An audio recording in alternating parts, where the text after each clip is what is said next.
I'll start off with the main deck. Pretty standard. 3 Fractal, 3 Nerval, 3 Kit, 2 Karis. In this build, you only need 2 Karis. You don't really have a high Tri-Beast count, so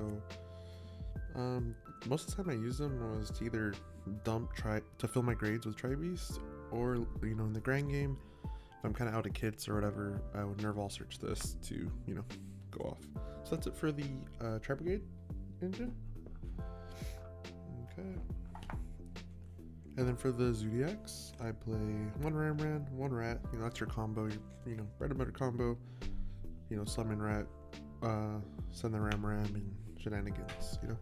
It's a great way to fill up your grave with Zeus. And then the Whiptail, it's pretty good. It's a little situational, but it is great in the situations in which it comes up in. Banish the window, whatever. It's really good. So that's it for the Tri-Beast monsters. For hand traps, I'm playing Triple Ash. Only used it once this tournament. I think it was the finals against Dinos. I ashed his baby. Worked out great. Wish I would have saw it more, but it's Ash. You gotta play Ash. Okay, and then so Triple Droll.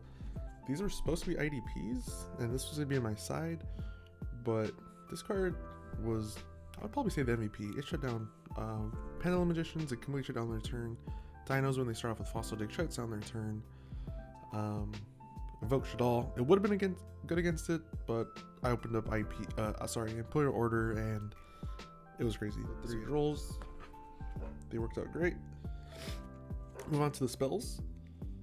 I play Triple Tanky, Triple Desires. Definitely better than Prosperity in this deck. I feel like I use Prosperity in the grind game. In the grind game, you can rely on your extra deck, so Desires is definitely better. This deck right here, Forbidden Chalice, put in a lot of work. Was great for the window against Dino when I went first. I use this as Channeling 3 to negate when he went Lost World Oviraptor, and I use this as Channeling 3. Obviously you can't chain block this, so yeah, this card worked out really great. And if I would have played dragons, it also would have been great. And for the one-offs, I played the 1 Coldwell. Obviously the one time I drew it, forgot to use it against Lancia, and it cost me the game. But all in all, it was okay. It's just the one of, it's whatever. I replaced Trap Trick with this, so maybe I'll put in the 3rd Chalice or something. But for now, Called by the Grave is fine.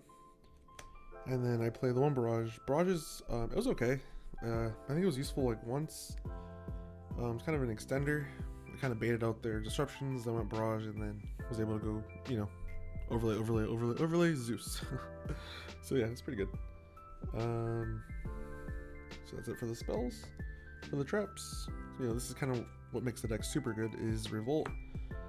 Honestly, one of the best traps in the game, if not the best. It just creates so much advantage, brings out your boss monster in Shureg, and creates so much advantage. I love this card. And then we play Triple Torrential and Triple Strike, generic traps, and then probably the best trap in the game right now, Imperial Order. This honestly shuts down some decks. It protects your back row, protects your monsters. It just, especially in this deck especially in this deck, this card is, probably the strongest card. Being able to just shut down people's decks, is a good thing. Alright, so let's go ahead and move to the extra deck. The extra deck is as standard as it gets, to be honest. We have the Trident, Chalk, Tiger Mortar, Borbo with the Zeus. Pretty standard. And I play 2 Ferrigite, 1 Rugal, 2 Shureg, 1 Almirage, 1 Double Dragon Lords, 1 Doom Eagle, 1 Appaloosa, and the 1 Access Code.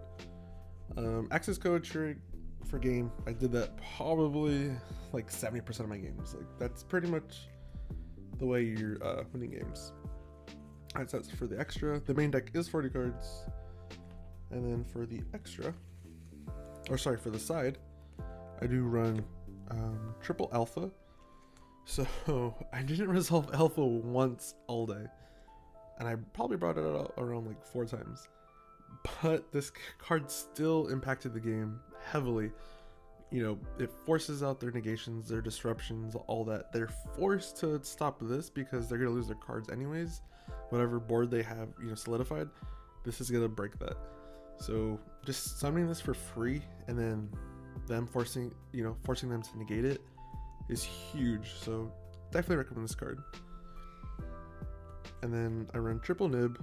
I only sided it in against prank kids, but I didn't see it. So maybe I'll take this out, but you know, in general, Nuru is pretty good.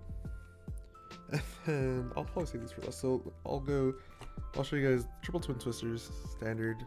Better than, especially in this deck, it's better than Cosmic Cyclone because everyone sides Lancea against you. So more often than not, there's a chance. So that's why I don't play cards like Cyclone, evenly matched, cards like that. Anything that banishes, probably not the best idea because everyone sides Lancea against you.